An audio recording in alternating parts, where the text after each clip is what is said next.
15ನೇ ಅಧ್ಯಾಯ ಸಂಪಾತಿ. ಇದಕ್ಕೆ ತಮಗೆಲ್ಲ ಆದರದ ಸ್ವಾಗತ ಕೊಡ್ತಾ ಇದ್ದೀನಿ. ಈ ಅಧ್ಯಾಯದ ಶೀರ್ಷಿಕೆ ಬಗ್ಗೆ ಒಂದು ಚೂರು ವಿವರಣೆ ಕೊಡ್ತಾ ಇದ್ದೀನಿ. ಸಂಪಾತಿ ಜಟಾಯು ಪಕ್ಷಿಯ ಅನುಜ ಸಂಪಾತಿ. ಈ ಪಕ್ಷಿಯ ವಿಶೇಷ ಗುಣವೆಂದರೆ ದೂರದರ್ಶಿತ್ವ. ಎಷ್ಟು ಯೋಜನ ದೂರದಲ್ಲಿದ್ದರೂ ಕಾಣುವಂತಹ ದಿವ್ಯ ದೃಷ್ಟಿ. ಸೀತಾನ್ವೇಷಣ ಸಮಯದಲ್ಲಿ ಇದರ ವಿಶೇಷ ಗುಣದಿಂದ ಶ್ರೀರಾಮನಿಗೆ ಬಹಳ ಸಹಾಯವಾಯಿತು. ಇದು ಲಂಕಾಪುರದ ಪೂರ್ಣ ಚಿತ್ರಣವನ್ನು ರಾಮನ ಮನದಲ್ಲಿ ಮೂಡಿಸಿತು. ಅದೇ ರೀತಿ ಸಂಗೀತ ಪ್ರಪಂಚದಲ್ಲಿ ವಾಗ್ಗೇಯಕಾರರಾಗಲಿ, ದಾಸ ಪರಂಪರೆಯಾಗಲಿ, ಸಂತ ಸಂತತಿಯಾಗಲಿ ತಮಗಾಗಿ ಏನನ್ನೂ ಮಾಡಲಿಲ್ಲ. ಎಲ್ಲರಿಗೂ ಬಹುದೂರದ ದಾರ್ಶನಿಕತ್ವ. ಮನುಕುಲಕ್ಕೆ ಸಂಗೀತದ ಮೂಲಕ ಆಧ್ಯಾತ್ಮಿಕದತ್ತ ದೂರದೃಷ್ಟಿ. ಇವರೆಲ್ಲ ಸಂಪಾತಿಗಳು ಎಂದು ಹೇಳಬಹುದು. ಈ ನಿಟ್ಟಿನಲ್ಲಿ ನಾವು ಸಂಪಾತಿಗಳಾಗಬೇಕು. ನಮ್ಮ ಈ ಭವ್ಯ ಸಂಸ್ಕೃತಿಯನ್ನು ಅಳಿಸದಂತೆ ಉಳಿಸಿ, ಪೋಷಿಸಿ, ಬೆಳೆಸಿ ನಮ್ಮ ಮುಂಬರುವ ಜನಾಂಗಕ್ಕೆ ವರ್ಗಾಯಿಸಬೇಕು. ಇದು ನನ್ನಿಂದ ಸಾಧ್ಯವಿಲ್ಲ ಎಂದು ಕೈಕಟ್ಟಿ ಕುಳಿತರೆ ಬೆಳೆಯಲು ಸಾಧ್ಯವೇ ಇಲ್ಲ. ನಮ್ಮ ಕೈಲಾದಷ್ಟು ಅಳುವ ಸೇವೆ ನಾವು ನಿಸ್ವಾರ್ಥತೆಯಿಂದ ನಮ್ಮ ಮನಶ್ಚಕ್ಷುವನ್ನು ವಿಶಾಲಿಸಿಕೊಂಡು ವಿಕಾಸದತ್ತ ವಿವೇಚನೆಯಿಂದ ವಿವೇಕಯುಕ್ತವಾಗಿ ವಿಸ್ತರಿಸಬೇಕು. ಪ್ರತಿಯೊಬ್ಬರೂ ಈ ನಿಟ್ಟಿನಲ್ಲಿ ದೂರ ದಾರ್ಶನಿಕತ್ವ ಬೆಳೆಸಿಕೊಂಡರೆ ನಮ್ಮ ಸಂಗೀತವೇ ಆಗಲಿ, ಸಂಸ್ಕೃತಿಯೇ ಆಗಲಿ ಪಾರಮಾರ್ಥಿಕದತ್ತ ನಮ್ಮನ್ನು ನಡೆಸಿ ಪರಮಪದದ ಪರಮಾನಂದವನ್ನು ನೀಡುವುದರಲ್ಲಿ ಸಂದೇಹವೇ ಇಲ್ಲ. ಬನ್ನಿ ಬಂಧುಗಳೇ, ಸ್ನೇಹಿತರೇ, ಸಂಗಡಿಗರೇ, ಶಿಷ್ಯವೃಂದವೇ, ನಾವು ದಿವ್ಯ ದೃಷ್ಟಿಯನ್ನು ಸಾಧಿಸಿ ದೂರ ದಾರ್ಶನಿಕತ್ವ ಬೆಳೆಸಿಕೊಂಡು ಸಂಪಾತಿಗಳಾಗಿ ಸಮಾಜ ಸೇವೆ ಮಾಡೋಣ. ಈ ಅಧ್ಯಾಯದಲ್ಲಿ ಮತ್ತೆರಡು ಸಂಚಾರಿ ಗೀತೆಗಳನ್ನು ಅಭ್ಯಾಸಕ್ಕೆ ತೆಗೆದುಕೊಂಡಿದ್ದೇನೆ. ಮೊದಲನೆಯದು ರಾಗ ಆನಂದ ಭೈರವಿ, ಕಮಲ ಸುಲೋಚನ, ಚತುರಶ್ರ ಜಾತಿ ಏಕತಾಳ. ಎರಡನೇ ಸಂಚಾರಿ ಗೀತೆ ಕಾಂಬೋದಿ ರಾಗದಲ್ಲಿದೆ, ಮಂದರಧಾರೆ, ಚತುರಶ್ರ ಜಾತಿ ತ್ರಿಪುಟ ತಾಳ ಅಥವಾ ಆದಿತಾಳ ಅಂತ ಹೇಳ್ತೀವಿ. ಸರಸ್ವತೀ ದೇವಿ ಕೃಪೆಯಿಂದ ಮೂಡಿದ ನನ್ನ ಹಾಡುಗಳು ಪತಿವ್ರತೆಯರು ಪುಷ್ಪಾರ್ಚನ ಪುಸ್ತಕದಿಂದ ಏಳನೇ ಹಾಡು ಉತ್ತಮ ತೊಟ್ಟಿಲಲ್ಲಿ ಮಲಗಲು ಪುಷ್ಪ ವಿಕಸನ ಪುಸ್ತಕದಿಂದ ಆರಂಭದ ಹಾಡು. ನಮಸ್ಕಾರ. ಸಂಪಾತಿ ಅಂತ ಹೇಳಿ ಈ ಸಂಚಿಕೆಗೆ ನಮ್ಮ ತಾಯಿಯವರು ಶೀರ್ಷಿಕೆಯನ್ನು ಕೊಟ್ಟಿದ್ದಾರೆ. ಪ್ರತಿ ಒಂದು ಸಂಚಿಕೆಯಲ್ಲೂ ಆ ಸಂಚಿಕೆಯಲ್ಲಿ ಯಾವುದನ್ನು ನೀವೆಲ್ಲ ಅಭ್ಯಾಸ ಮಾಡಿ ಚೆನ್ನಾಗಿ ಕರಗತ ಮಾಡಿಕೊಂಡು ಹಾಡ್ತೀರೋ ಆ ಹಾಡಿನ ಅರ್ಥ ಪ್ಲಸ್ ಅದಕ್ಕೊಂದು ತತ್ವಾರ್ಥ. ಜೀವನದಲ್ಲಿ ಪ್ರತಿಯೊಂದು ನಾವು ಮಾಡೋದೆಲ್ಲ ಬರೀ ಅಪ್ಲಿಕೇಶನ್ ಫಾರ್ಮಲ್ಲಿ ಇರಬಾರ್ದು. It has to get applied ಅಲ್ವಾ? ಅಪ್ಲಿಕೇಶನ್ ಅಂದರೆ ಇಟ್ ಹ್ಯಾಸ್ ಟು ಅಪ್ಲೈಡ್ ಅಂದರೆ ಇಂಪ್ಲಿಮೆಂಟೇಷನ್ ಒಂದು ಲೆವೆಲ್ಗೂ ಹೋಗಬೇಕು. ಸೊ ಸಂಪಾತಿ ಅಂತ ಇದಕ್ಕೆ ಏನಕ್ಕೆ ಅವ್ರು ಕೊಟ್ಟಿದ್ದಾರೆ ಅಂದರೆ ಆ ದಾರ್ಶನಿಕತ್ವ, ದೂರದರ್ಶಿತ್ವ ಅನ್ನೋರನ್ನ ನಾವೇನಂತ ಕರಿತೀವಿ? ಋಷಿ ಅಂತ ಕರಿತೀವಿ. ತವ ಋಷಿ ಅಂದರೆ ಏನು ಅರ್ಥ ಸಂಸ್ಕೃತದಲ್ಲಿ ಅಂದರೆ ಮುಂದೆ ಏನಾಗುತ್ತೋ ಅದನ್ನು ಈಗಲೇ ತಿಳ್ಕೊಂಡು ಹೇಳೋದು ಋಷಿತ್ವ ಅಂತ. ಮುಂದೆ ಅಂದರೆ ನಾಳೆ ನಾಡಿದ್ದು ಅಂತ ಅಲ್ಲ, ಯುಗಾಂತರಗಳಿಗೂ ಅಂತ. ಈ ಒಂದು ಯುಗ ಅಲ್ಲ, ನಮ್ಮ ಜೀವಿತ ಅಲ್ಲ, ನಾನಿರೋ ಟೈಮ್ ಪೀರಿಯಡ್ ಅಂತ ಅಲ್ಲ. ಅದು ಮುಂಬರುವ ಸಕಲ ಜನಾಂಗಕ್ಕೂ it has to be helpful. So ಒಂದು ತ್ಯಾಗರಾಜರು, ಪುರಂದರದಾಸರು, ಒಂದು ಕನಕದಾಸರು ಅವರೆಲ್ಲ ಮಾಡಿರುವಂತಹ ರಚಿಸಿರುವಂತಹ ಕೃತಿಗಳು ಎಲ್ಲ ನಿಟ್ಟಿನಲ್ಲಿ ನೋಡೋಕ್ಕೆ ಹೋದರೆ ದಾರ್ಶನಿಕತ್ವವನ್ನು ಹೊಂದಿರುವುದು ಅಂತ ಅಲ್ವಾ? ಇವತ್ತಿನ ದಿನಕ್ಕೂ ರಾಮನನ್ನು ಬ್ರೋವರ ಅಂದರೆ ನನ್ನನ್ನೇ ರಾಮ ರಕ್ಷಿಸು ಬಾ ಅನ್ನೋ ಥರ ಇದೆ. ಇಟ್ ಇಸ್ ನಾಟ್ ಲೈಕ್ ಯಾರೋ ತ್ಯಾಗರಾಜರು ಯಾವುದೋ ರಾಮನಿಗೆ ಹಾಡಿದ್ರು ಹಾಗಾಗಿ ನಾನು ಇದನ್ನ ಕಲ್ತು ಹಾಡ್ತಾ ಇದ್ದೀನಿ ಅಂತ ನಿಮಗನ್ಸಲ್ಲ. ಕಲಿಯೋರ್ಗೂ ನನ್ನ ರಾಮನ್ನ ನಾನು ಮನಸಾರೆ ಕರಿತಾ ಇದ್ದೀನಿ. It is eternal, ever green ಅನ್ನೋ ಥರ. ಪುರಂದರದಾಸರ ದೇವ್ರನಾಮಗಳು ಹಾಗೆ ಅಲ್ವಾ? ಯಾವಾಗಲೂ ಅವಾಗ ಹುಲ್ಲು ಚಿಗುರಿ ಅರಳದಂಗೆ, ಹೂ ಅರಳದಂಗೆ. ಸೊ ಮುಂಬರುವ ಜನಾಂಗದ ಒಂದು ದೃಷ್ಟಿಯನ್ನು ಇಟ್ಕೊಂಡೆ ಇವರುಗಳು ಏನು ಮಾಡಿದ್ರು? ರಚನೆಯನ್ನು ಮಾಡಲಿಲ್ಲ, ಅನುಭವದಿಂದ ಅದು ಹೊರಗಡೆ ತಾನಾಗೆ ಹೊರಹೊಮ್ಮಕ್ಕೆ ಶುರು ಆಯಿತು. ಯಾವುದು ಭಕ್ತಿಯ ಪರಾಕಾಷ್ಠತೆಯಲ್ಲಿ ಹೋಗಿ ಸೇರಿಕೊಳ್ಳುತ್ತೋ, any art for that matter, either dance or music or sculpture, you name any 64 art ಫಾರ್ಮ್ಸಲ್ಲಿ ಯಾವ ಆರ್ಟ್ ಫಾರ್ಮ್ ತೊಗೊಂಡ್ರೂ ಆ ಭಕ್ತಿಯ ನೆಲೆಯನ್ನು ಮುಟ್ಟೋದು ಅದು ದಾರ್ಶನಿಕತ್ವಕ್ಕೆ ಲೀಡ್ ಆಗುತ್ತೆ, ಅಂದರೆ ದೂರದರ್ಶಿತ್ವಕ್ಕೆ. ಸಂಪಾತಿಯ ಕಣ್ಣು ಹೆಂಗಿತ್ತು ಅಂದರೆ, ರಾಮಾಯಣದಲ್ಲಿ ಆ ರಚನೆ ಇದೆ, ವಾಲ್ಮೀಕಿ ಹೇಳ್ತಾರೆ, ಕೂತ ಜಾಗದಲ್ಲೇ ಸಮುದ್ರದ ತಟದಲ್ಲೇ ಕೂತ್ಕೊಂಡು ಶತವಿಸ್ತೀರ್ಣ ದೂರವಾದಂತಹ ಆ ಒಂದು ಲಂಕೆಯನ್ನು ವೀಕ್ಷಿಸೋ ಶಕ್ತಿ ಇತ್ತು. ವಯಸ್ಸಲ್ಲಿ ಚೆನ್ನಾಗಿ ಗಟ್ಮುಟ್ಟಾಗಿ ಇದ್ದಿದ್ದರೆ probably he would have gone to Lanka in search of Sita. ಅವನು ಅಳ್ತಾನೆ ಸಂಪಾತಿ, ಅಯ್ಯೋ ರಾಮನ ಒಂದು ಸೇವೆಗೆ ನನ್ನಿಂದ ಹಾರಿ ಹೋಗೋಕ್ಕಾಗ್ತಾ ಇಲ್ವಲ್ಲ, ವಯಸ್ಸು ಮೀರಿಬಿಟ್ಟಿದೆಯಲ್ಲ. ಜಟಾಯುವಿನ ತಮ್ಮ, ಜಟಾಯು ಹೋಗಿರೋದೇ ಗೊತ್ತಿಲ್ಲ, ಅಣ್ಣ ಹೋಗ್ಬಿಟ್ನಲ್ಲ ಅಂತ ಹತ್ತು ದುಃಖ ಪಡ್ತಾನೆ ಜಾಂಬವಾನ್ ಹತ್ರ. ನಂತರ ಈ ರಾಮನ ಒಂದು ಅಳಿಲ ಸೇವೆ ನಾನಾದರೂ ಮಾಡ್ತೀನಿ, ಕೂತ ಜಾಗದಿಂದ ಆ ತ್ರಿಕೂಟಾಚಲ ಕನಕಮಯವಾದಂತಹ ಸ್ವರ್ಣದುರ್ಗವಾದಂತಹ ಲಂಕೆಯನ್ನು ವರ್ಣಿಸ್ತೀನಿ ನಾನು ಅಂತ ಪೂರ್ತಿ ದೃಶ್ಯಾವಳಿ ಥರ ಕೂತ ಜಾಗದಿಂದ ನೋಡಿ ನೋಡಿ ನೋಡಿ ನೋಡಿ ವರ್ಣಿಸಿ, ಯಾರೋ ಒಬ್ಬಳು ದಗ್ಧವಾಗಿ ಮಲಿನವಾಗಿ ದುಃಖವಾಗಿ ಯಾವುದೋ ಒಂದು ವೃಕ್ಷದ ಕೆಳಗಡೆ ಕೂತಿದ್ದಾಳೆ ಅಲ್ಲಿವರೆಗೂ ಹೇಳ್ಬಿಡ್ತಾನೆ ಸಂಪಾತಿ. ಸೊ ಇದು ಏನು ತೋರಿಸುತ್ತೆ ಅಂದರೆ, ನಮ್ಮ ಹಿಂದಿನ ಜನಾಂಗದವರು ಒಂದು ಕಲೆಯ ಮೂಲಕ ಸಾಮಾನ್ಯ ಮನುಕುಲದ ಬೆಲೆಯನ್ನು ನಮಗೆ ಅವರ ದರ್ಶನದಲ್ಲಿ ಇಟ್ಟರು ಅಲ್ವಾ.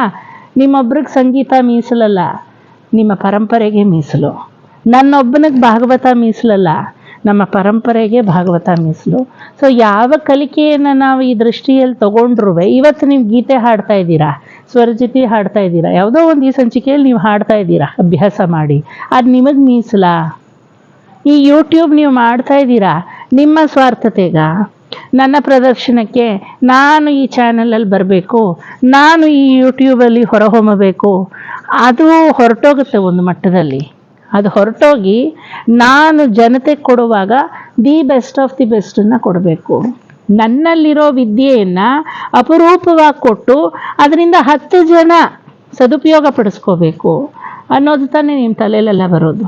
ಯಾವತ್ತಾದರೂ ನಾನು ಮೆರಗಬೇಕು, ನಾನು ಚೆನ್ನಾಗಿ ಹೊಳಿಬೇಕು, ಇದರಲ್ಲಿ ನಾನು ಎದ್ದು ಕಾಣಿಸ್ಬೇಕು ಅಂತ ಬರಲ್ಲ ಅಲ್ವಾ.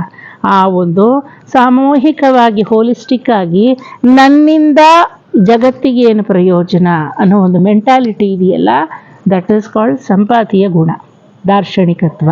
ಮನಸ್ಸಿನಿಂದ ದರ್ಶಿಸ್ತೀರ ಮುಂದೆ ಏನಾಗಬಲ್ಲದು.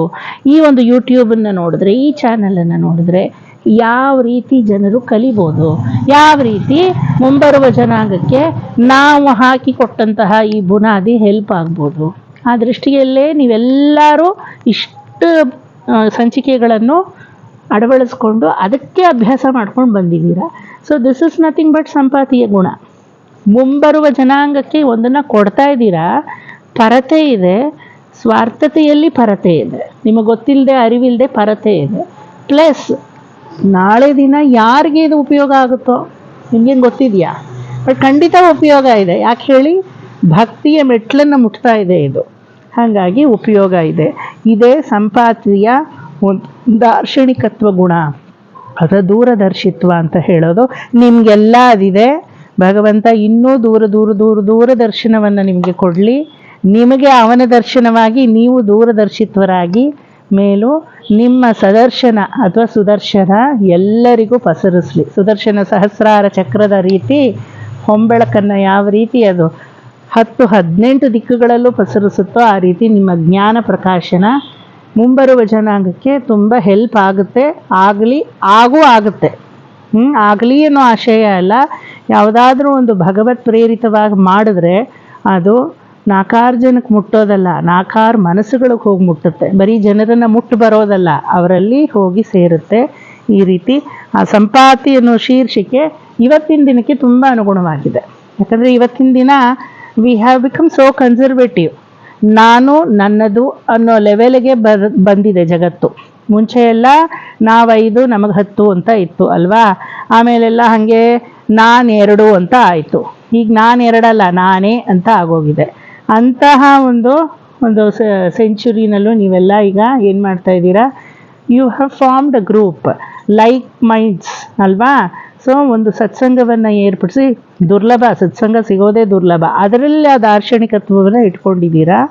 ಅದು ಮೇಲೂ ಉಳಿಸುತ್ತೆ ಬೆಳೆಸುತ್ತೆ, but it will never lead to destructive mode. ಆ ಕನ್ಸ್ಟ್ರಕ್ಷನ್ ಅನ್ನೋದು ಯಾವಾಗಲೂ ಇರುತ್ತೆ. ಆ ಸಂಪಾತಿ ಮೇಲೂ ನಿಮ್ಮಲ್ಲೆಲ್ಲ ಅದೇ ಸಂಪಾತಿಯ ಗುಣವನ್ನೇ ತರಿಸ್ಲಿ ಅಂತ ಪರಮಾತ್ಮನಲ್ಲಿ ಕೇಳ್ಕೊತೀನಿ. ನಮಸ್ಕಾರ. ಚಿರಂಜೀವಿ ವಿವೇಕ್ ಬಹಳ ಚೆನ್ನಾಗಿ ಸಂಪಾತಿ ಬಗ್ಗೆ ವಿವರಣೆ ಕೊಟ್ಟ. ಅವನಿಗೆ ನಮ್ಮ ಶಿಷ್ಯವೃಂದದ ಪರವಾಗಿ ಧನ್ಯವಾದಗಳು. Thank you.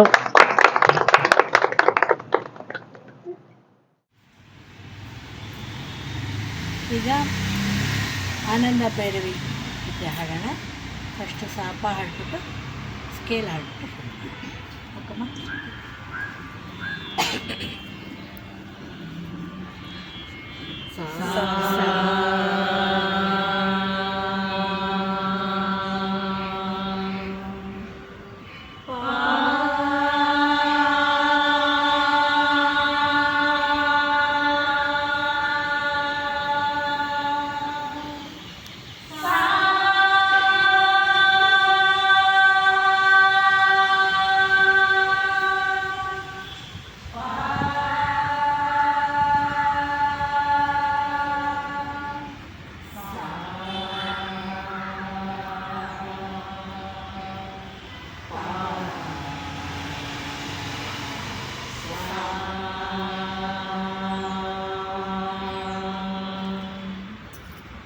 ಇದು ವಕ್ರ ಸಂಪೂರ್ಣ ರಾಗ, ಭಾಷಾಂಗ ರಾಗ ಅಂತಾರೆ.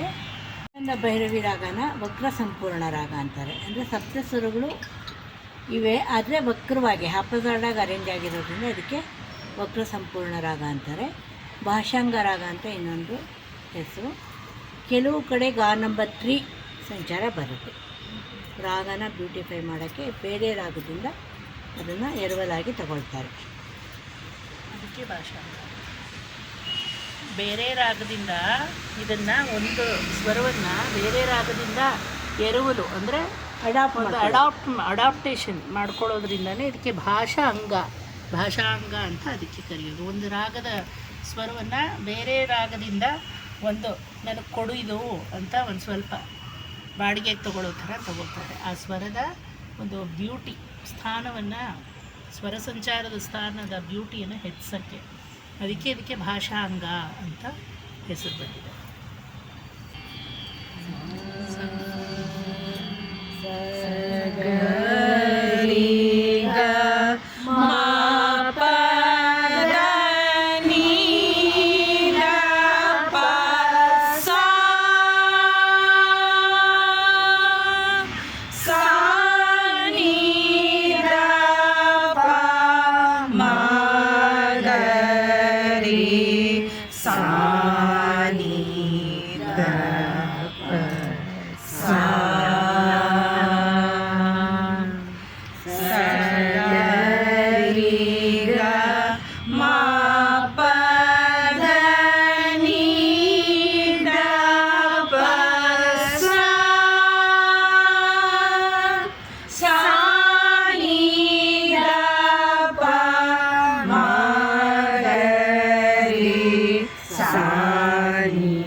ಚತುರಸ್ರ ಜಾತಿ ಏಕತಾಳ.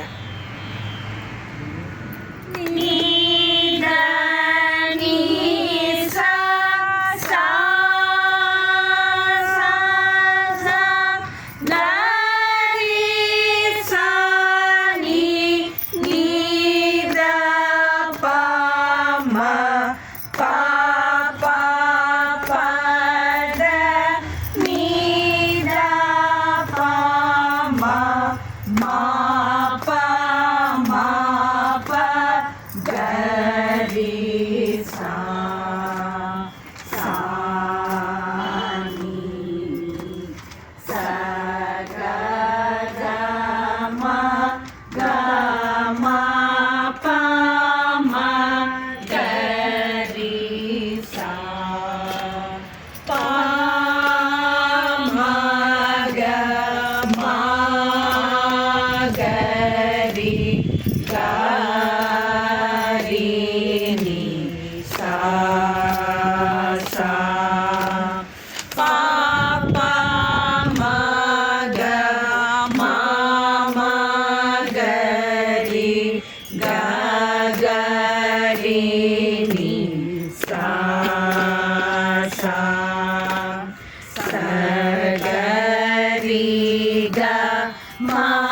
ಗ ಮ ಮ ನೀ ದ ನೀ ಪ ದ ನೀ ಸ ಗ ನೀ ಸ ನೀ ನೀ ದ ಪ ಮ ಪ ಪ ಪ ದ ನೀ ದ ಪ ಮ ಮ ಪ ಮ ಪ ಗ ರಿ ಸ ಸ ನೀ ಸ ಗ ಗ ಮ ಗ ಮ ಪ ಮ ಗ ರಿ ಸ ಕಮಲ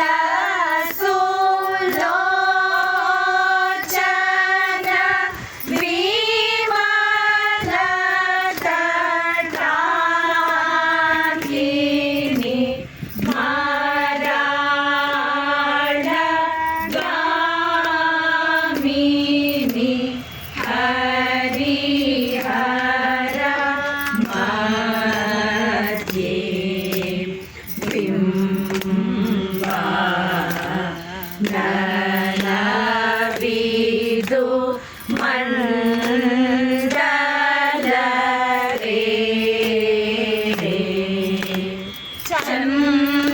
ಚಂದನ ಕುಂಕುಮ ಸಂಕಲಿತಾ ಪರಿಮಳ ಕಸ್ತೂರಿ ತಿಲುಕದರೆ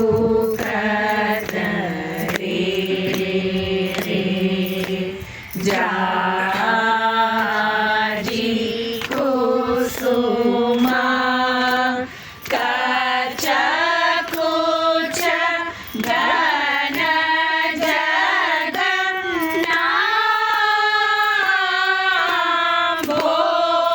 ಜಗನ್ನಾಬೋರುಹ ಮರಾಳ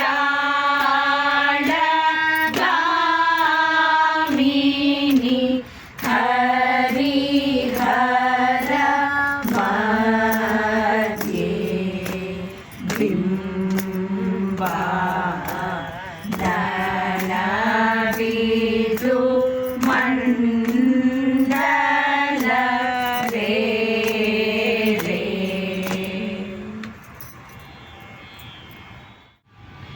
ಈಗ ಕಾಂಬೋದಿ ರಾಗದ ಗೀತೆ ಚತುರಶ್ರ ಜಾತಿ ತ್ರಿಪುಟ ತಾಳ ಅಥವಾ ಆದಿತಾಳ ಅಂತ ಹೇಳ್ತೀವಿ.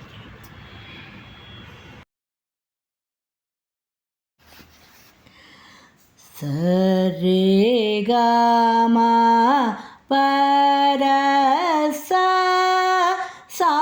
ನಿ ರ ಪ ಮ ಗ ರಿ ಸ ನಿ ಬರ ಸ ಸರಿ ಗ ಮ ಪರ ಸ ನಿ ರ ಪ ಮ ಗ ರಿ ಸ ನಿ ಪರ ಸ ನಿ ಪ ದ ರ ಸ ಸರಿ ಮ ಗ ಗ ರಿ ಸ ಸರಿ ಸ ಸ ನೀ ನೀ ದ ಪ ದ ದ ಪ ಮ ಗ ಮ ಪ ಗ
सा सा नी प द द सा मंदारो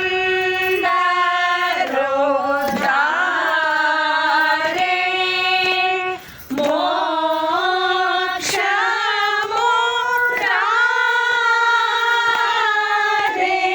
दैत्य कुलांतक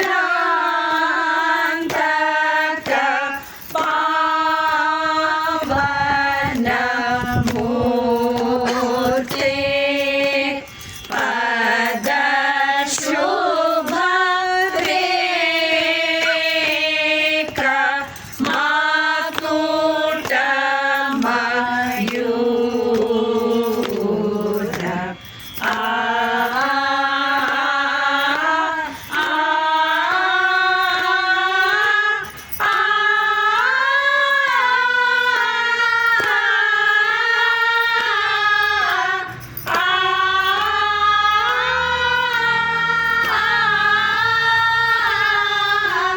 दैत्य कुलांतक पावन मूर्ते पद शुभ रेख माकुट मयूर मंदारो दारे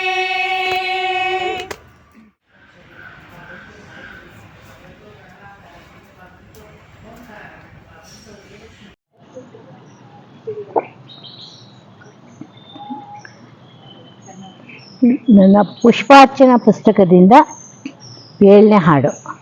ಇದರ ತಲೆ ಬರಹ ಬಂದು ಪತಿವ್ರತೆಯರು. ಕೃಪಾಸಿಂಧುವಿನ ಕರುಣಾಕಟಾಕ್ಷದಿಂದ ಮನಸ್ಸಿನ ಮಮಕಾರಮಯವಾಗಿ ಹೃದಯದ ಅಹಂಕಾರ ಹರಿದು ಹೋಗಿ ಆತ್ಮದ ಅಂಧಕಾರ ಅದೃಶ್ಯವಾಗಿ ನೈಜ ಸತ್ಯದ ಅರಿವಾಗುತ್ತದೆ. ಶ್ರೀನಿಧಿಯ ನಿರವಧಿ ಸುಖದ ಅರಿವಾಗುತ್ತದೆ. ಹಣವಂತರು ಸಿರಿವಂತರಲ್ಲ, ಸರಿಯಾದ ಸಿರಿವಂತರ ಸತ್ವ ಹಾಗೂ ಸತ್ಯ ದರ್ಶನದ ಭಾಗ್ಯ ನಮ್ಮದಾಗುತ್ತದೆ. ನಮ್ಮ ಭರತಖಂಡ ಎಂತಹ ಸಂಪದ್ಭರಿತ ಭೂಮಿ ಎಂಬ ತಿಳುವಳಿಕೆ ಮೂಡಿ ಹೆಮ್ಮೆ ಪಡುವಂತೆ ಮಾಡುತ್ತದೆ. ಕೆಲವು ಋಣಾತ್ಮಕ ಸನ್ನಿವೇಶಗಳೊಡನೆ ಧನಾತ್ಮಕ ಗುಣಗಳನ್ನು ತುಲನಾತ್ಮಕವಾಗಿ ನೋಡಿದಾಗ ಮಹಾತ್ಮರ ಮಹತ್ತರ ಗುಣಗಳ ಮಹತ್ವದ ಮನವರಿಕೆಯಾಗುತ್ತದೆ. ಜಗತ್ತಿಗೆ ಒಳ್ಳೆಯದು ಮಾಡಲು ತಾವು ಕೆಟ್ಟವರಾಗಲು ಹಿಂಜರಿಯದೆ ಕೈಕೇಯಿಯಂಥವರಿರುವುದು ಬಹಳ ವಿರಳ. ತೇಯುವ ಶ್ರೀಗಂಧದಂತೆ, ಉರಿಯುವ ಹಣತೆಯಂತೆ ಇವರ ಬದುಕು. ಕಾಠಿಣ್ಯದ ಹಿಂದಿರುವ ಅವರ ಕಾರುಣ್ಯ ಹೃದಯ ವೈಶಾಲ್ಯವನ್ನು ಗಮನಿಸಿದಾಗ ಇವರ ಮನದ ಸಿರಿತನದ ಅರಿವಾಗುತ್ತದೆ. ಹೀಗೆ ಅನೇಕ ಸಿರಿವಂತ ರತ್ನಗಳ ಹಾರವನ್ನು ದರ್ಶಿಸೋಣ. ಜಂಜೋಟಿ ಆದಿತಾಳ. ಶ್ರುತಿ ಹಾಕಮ್ಮ.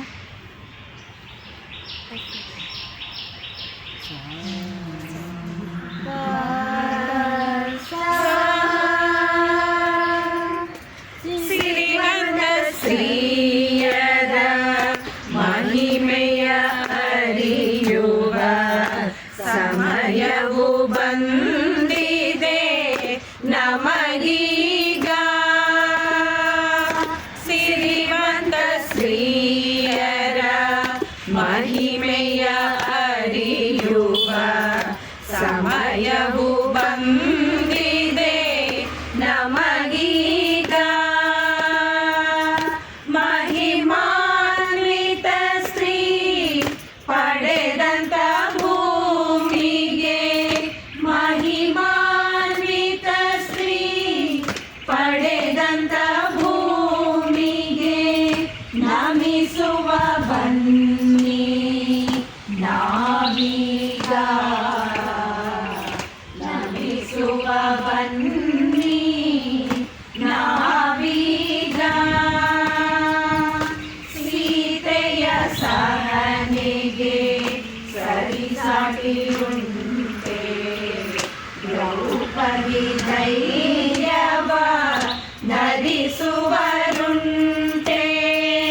ಸೀತೆಯ ಸಹನೆಗೆ ಸರಿಸಾಟಿ ಸಾಟಿಯುಂಟೆ ದ್ರೌಪದಿ ಧೈರ್ಯವ ಧರಿಸುವರುಂಟೆ ಅಹಲ್ಯೆಯ ಆಳವ ಅರಿತವರುಂಟೆ ಅಹಲ್ಯೆಯ ಆಳವ ಅರಿತವರುಂಟೆ ಮಂಡೋದರಿ ಮಮತೆಗೆ ಮೇರು ಉಂಟೆ ಮಂಡೋದರಿ ಮಮತೆಗೆ ಮೇರು ಉಂಟೆ ಇವರೇ ನಮ್ಮ ಆದರ್ಶ ಶ್ರೀಯರು ಹೆಮ್ಮೆಯ ಭುವಿಯ ಭಾಗ್ಯವಂತ ಶ್ರೀಯರು ಹೆಮ್ಮೆಯ ಭುವಿಯ ಭಾಗ್ಯವಂತ ಶ್ರೀಯರು ಶಬರಿಯ ಮೋಕ್ಷಕ್ಕೆ ರಾಮನೇ ಸಾಕ್ಷಿ ಗೋವಿಂದನ ಭಕ್ತಿಯೇ ಗೋದೆಗೆ ಮುಕ್ತಿ ಶಬರಿಯ ಮೋಕ್ಷಕ್ಕೆ ರಾಮನೇ ಸಾಕ್ಷಿ ಗೋವಿಂದನ ಭಕ್ತಿಯೇ ಗೋದೆಗೆ ಮುಕ್ತಿ ಮೀರೆಯ ಶಕ್ತಿ ಮಾಧವ ಭಕ್ತಿ ಮೀರೆಯ ಶಕ್ತಿ ಮಾಧವ ಭಕ್ತಿ ತಾರೆಯ ತ್ಯಾಗವೇ ವಾಲಿಗೆ ಮುಕ್ತಿ ತಾರೆಯ ತ್ಯಾಗವೇ ವಾಲಿಗೆ ಮುಕ್ತಿ ಇವರೇ ನಮಗೆ ಮಾದರಿ ಸ್ತ್ರೀಯರು ನಮ್ಮಯ ಲೋಕದ ಶ್ರೀರತ್ನಗಳು ನಮ್ಮಯ ಲೋಕದ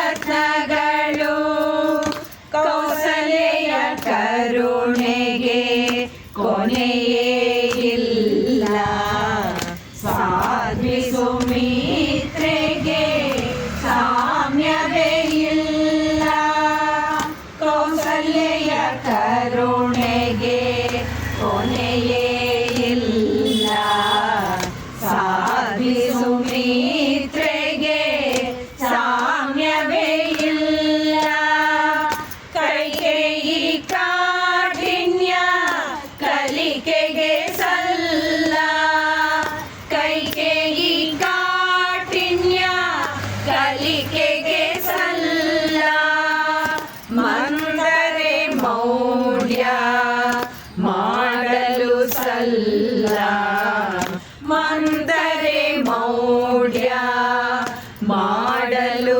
ಸಲ್ಲ ಇವರೆಲ್ಲ ನಮಗೆ ಅರಿವನ್ನು ಮೂಡಿಸಿ ಜನನಿಯ ಪೂಜೆಗೆ ಪುಷ್ಪಗಳಾದರು ಜನನಿಯ ಪೂಜೆಗೆ ಪುಷ್ಪಗಳಾದರು ಸಿರಿವಂತ ಸ್ತ್ರೀಯರ ಮಹಿಮೆಯ ಅರಿಯುವ ಸಮಯವು ಬಂದಿದೆ ನಮಗೀಗ ಮಹಿಮಾನ್ವಿತ ಶ್ರೀ ಪಡೆದಂತ ಭೂಮಿಗೆ ನಮಿಸುವ ಬನ್ನಿ ನಾವೀಗ ನಮಿಸುವ ಬನ್ನಿ ನಾವೀಗ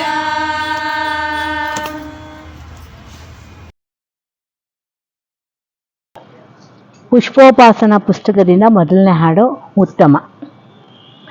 ನಮ್ಮ ಆತ್ಮವು ತೊಟ್ಟಿಲಾದಾಗ ಅಲ್ಲಿ ಯಶೋದೆ ಕಾಣಿಸಿಕೊಳ್ಳುತ್ತಾಳೆ. ಹೃದಯವು ಹರುಷದಿಂದ ತುಂಬಿ ಮಾತೃಭಾವ ದ್ರವಿಸುತ್ತದೆ. ಮನಸ್ಸು ಮಗುವಾಗಿ ಆನಂದದಿಂದ ಕೈಕಾಲು ಬಡಿದು ಕೇಕೆ ಹಾಕಿ ನಗುತ್ತದೆ. ಯಶೋದೆಯ ಜೋಗುಳ ಲಾಲಿ ಹಾಡುಗಳನ್ನು ಕೇಳುತ್ತಾ ಸುಖವಾಗಿ ನಿದ್ರಿಸುತ್ತದೆ. ಸುಖ ನಿದ್ರೆಯಲ್ಲಿ ಸುಂದರ ಕನಸುಗಳನ್ನು ಕಾಣುತ್ತಾ ಪ್ರಶಾಂತ ಮನಸ್ಥಿತಿ ತಲುಪುತ್ತದೆ. ಬನ್ನಿ ನಮ್ಮ ಆತ್ಮದ ತೊಟ್ಟಿಲಲ್ಲಿ ಮನವೆಂಬ ಮಗುವನ್ನು ಮಲಗಿಸಿ ಹೃದಯದಲ್ಲಿ ಮಾತೃವಾತ್ಸಲ್ಯವನ್ನು ತುಂಬಿಕೊಂಡು ಸದ್ಭಾವನೆಗಳ ಜೋಗುಳ ಹಾಡುತ್ತಾ ಸದಾಚಾರದ ಸರಪಣೆಯಿಂದ ತೊಟ್ಟಿಲು ತೂಗುತ್ತಾ ಪ್ರಶಾಂತ ಸ್ಥಿತಿಯನ್ನು ಅನುಭವಿಸಿ ಜೀವನವನ್ನು ಉತ್ತಮವಾಗಿ ರೂಪಿಸಿಕೊಳ್ಳೋಣ. ಇದಕ್ಕೆ ಆ ಉತ್ತಮನ ಉಪಾಸನೆ ಮಾಡುತ್ತಾ ಸಾಗೋಣ. ಫಸ್ಟ್ ಒಂದು ಲೈನ್ ಹಾಡ್ತೀನಿ, ಆಮೇಲೆ ಕೇಳ್ಕೊಳ್ಳಿ. 3 ಸಲ. ತೂಗುವಳು ಲಾಲಿ ಯಶೋದೆ ಮೃದುಲ, ತೂಗುವಳು ಲಾಲಿ ಯಶೋದೆ ಮೃದುಲ, ತೂಗುವಳು ಲಾಲಿ ಯಶೋದೆ ಮೃದುಲ, ತೊಟ್ಟಿಲಲ್ಲಿ ಮಲಗಲು ನಂದಲಾಲ,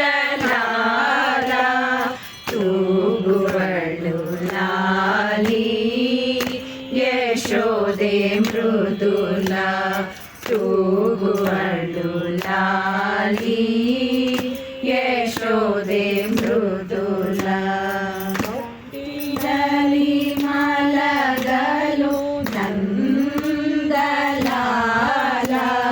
ತೂಗುವಳು ಲಾಲಿ ಯಶೋದೆ ಮೃದುಲ, ತೂಗುವಳು ಲಾಲಿ ಯಶೋದೆ ಮೃದುಲ,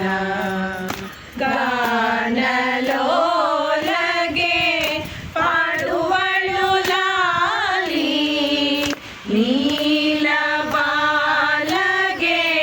ಹಾಡುವಳು ಸುವಾಲಿ, ಗಾನಲೋಲಗೆ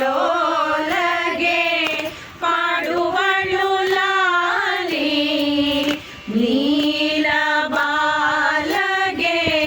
ಹಾಡುವಳು ಸುವಾಲಿ, ಕಾಲ್ಗಳ ಬಡಿದು ನಗುವನು ವನಮಾಲಿ, ಕಾಲ್ಗಳ ಬಡಿದು ನಗುವನು ವನಮಾಲಿ, ಯದುಕುಲ ತಿಲಕ ಕಿಲ ಕಿಲ ಕನಲಿ, ಯದುಕುಲ ತಿಲಕ ಕಿಲ ಕಿಲ ಕನಲಿ, ತೂಗುವಳು ಲಾಲಿ ಯಶೋದೆ ಮೃದುಲ, ತೂಗುವಳು ಲಾಲಿ ಯಶೋದೆ ಮೃದುಲ, ಇರಲಾರಳೆ ಯಶೋದೆ ಅರೆ ಕ್ಷಣ ಆಗಲಿ, ಕಾಣದಿರೆ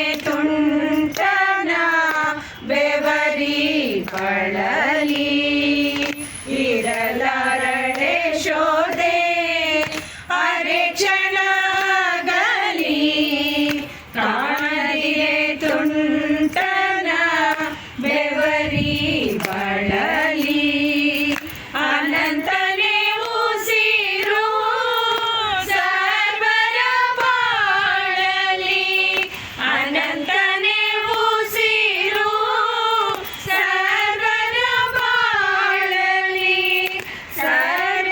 ಸರ್ವೇಶ್ವರನೇ ನಿರಂತರ ಕಾಯಲಿ, ಸರ್ವೇಶ್ವರನೇ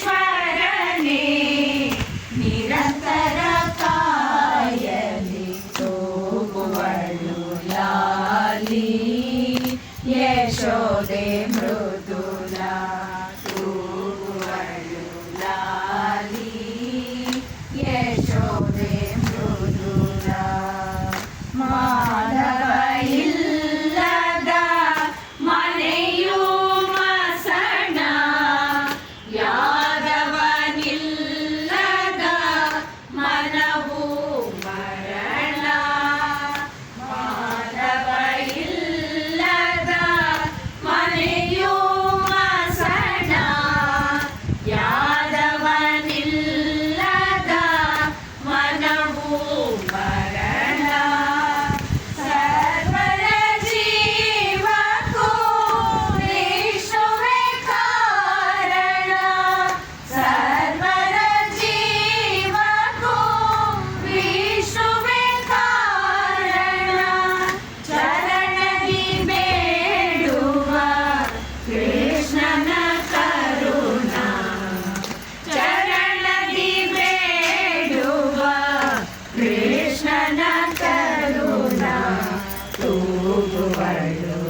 ಯಶೋದೆ ಮೃದುಲ ತೂಗುವಳು ಲಾಲಿ ಯಶೋದೆ ಮೃದುಲ ಈಶನು ಇಲ್ಲದಿರೆ ಇಳೆಯೇ ಶೂನ್ಯ ದೀಶನು ನಿಲ್ಲದಿರೆ ಮನವು ಮಾಲಿನ್ಯ ಈಶನು ಇಲ್ಲದಿರೆ ಇಳೆಯೇ ಶೂನ್ಯ ದೀಶನು ನಿಲ್ಲದಿರೆ ಮನವು ಮಾಲಿನ್ಯ ನಾವು ಮಾಡಲು ಮುಕುಂದನ ಮಾನ್ಯ ನಾವು ಮಾಡಲು ಮುಕುಂದನ ಮಾನ್ಯ ಕೇಶವನು ಕಾಯ್ವನು ಎಲ್ಲರನು ಅನನ್ಯ ಕೇಶವನು ಕಾಯ್ವನು ಎಲ್ಲರನು ಅನನ್ಯ ತೂಗುವಳು ಲಾಲಿ ಯಶೋದೆ ಮೃದುಲ ತೂಗುವಳು ಲಾಲಿ ಯಶೋದೆ ಮೃದುಲ ನುಡಿಸಲು ವನಮಾಲಿ ಸುಶ್ರಾವ್ಯ ಮುರಳಿ ಸ್ವಪ್ನದ ಸುರುಳಿ ಸುಖ ನಿದ್ರೆ ಮರಳಿ ನುಡಿಸಲು ವನಮಾಲಿ ಸುಶ್ರಾವ್ಯ ಮುರಳಿ ಸ್ವಪ್ನದ ಸುರುಳಿ ಸುಖ ನಿದ್ರೆ ಮರಳಿ ಕಳ್ಳನು ಮನದೊಳು ನುಸುಳಿತೆ ಬಳಿ ಕಳ್ಳನು ಮನದೊಳು ನುಸುಳಿತೆ ಬಳಿ ನಗುವುದು ಮನ ಪುಷ್ಪ ಸುಗಂಧದಿ ಅರಳಿ ನಗುವುದು ಮನ ಪುಷ್ಪ ಸುಗಂಧದಿ ಅರಳಿ ತೂಗುವಳು ಲಾಲಿ ಯಶೋದೆ ಮೃದುಲ ತೂಗುವಳು ಲಾಲಿ ಯಶೋದೆ ಮೃದುಲ ತೊಟ್ಟಿಲಲಿ ಮಲಗಲು ನಂದಲಾಲ ತೂಗುವಳು ಲಾಲಿ ಯಶೋದೆ ಮೃದುಲ ತೂಗುವಳು ಲಾಲಿ ಯಶೋದೆ ಮೃದುಲ